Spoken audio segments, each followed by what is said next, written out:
What is up? I am starting a vlog because I'm in Bible college, and at this point it is just entirely too much. I have to be able to write down the revelation that God is giving me, and I write down little notes, but the little note is just not as much me as if I'm just like talking it out. So, excuse me. So last week, they had us reading Judges. So Judges 1-8 is like a theme all the way around. Basically, God will lead someone to lead them out of bondage. And once they get out of bondage, they will serve God as long as the person is alive. When the person passes away, then Israel, it's like, forgets everything that God did for them and then goes back to serving idols. It's like a constant theme. And then God will save them. They will get sick enough. They'll hear God will hear their cry. And God will remove them from bondage. And same thing will happen. A period of time of rest. All of a sudden that person passes away. It's just like a constant cycle. And so I'd really been struggling with getting in the presence of God. I had been struggling in prayer. I mean, there was a lot of places in my life that I definitely was not having rest. And through this process of reading this, God was revealing to me that Israel was being turned over to bondage because they were doing what's right in their own eyes. And God had been calling me to do a lot of stuff. He'd been calling me to get up at 7 a.m. He'd been calling me to go knock on these people's house door, tell them about Jesus right down the way. And I was like delaying on that. And, getting up at 7 a.m. sometimes, but of course, like, I'm tired. I'm a human, and God was revealing to me that these people, like I said, these people were going into bondage as they were doing what's right in their own eye. And what am I doing? I'm doing what's right in my own eyes by not being completely 100% obedient to God. And so when Israel did not have a king, they did what was right in their own eyes.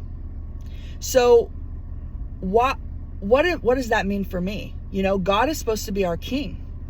And if I'm doing what's right in my own eyes, do I have a king?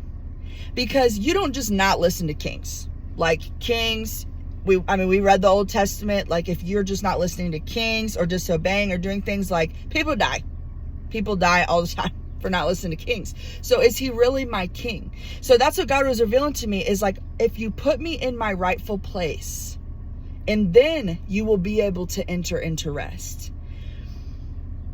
So I went and I knocked on the people's door, and I was like extremely nervous, but I did it. And I was like trying to tell them, God has completely transformed my life. And it's people that I used to know from raving all the time. And I was just trying to tell them, but I was like stumbling.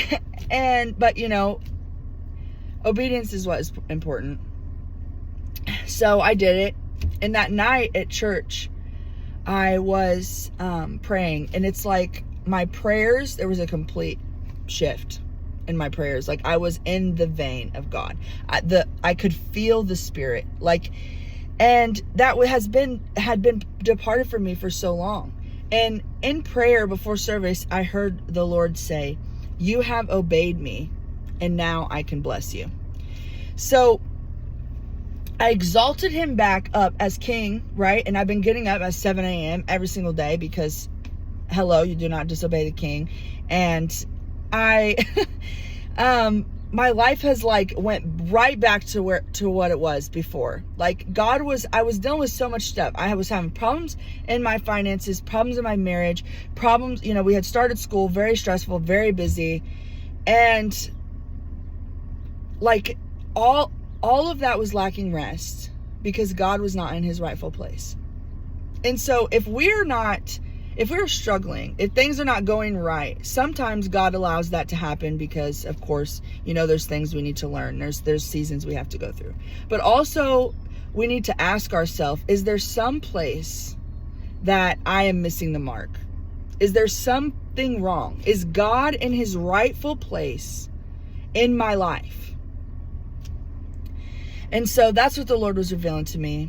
And I'm so glad he did. And so I'm just documenting the revelation.